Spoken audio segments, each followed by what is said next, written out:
Hi, Helen from Modcon Campers here, and today I'm going to make pancakes with this mixture that I made when I was at home.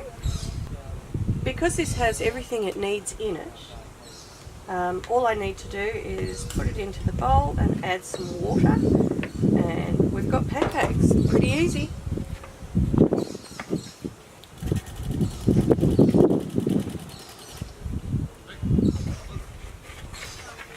So you just mix it until it's a good falling consistency, then we're ready to cook. So I've preheated my pan on the Modcon stove, and I'm just going to put some oil in it, and in go our pancakes.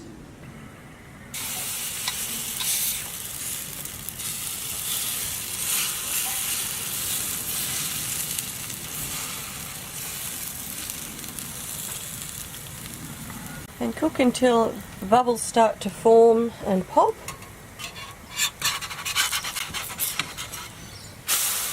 Flip him over.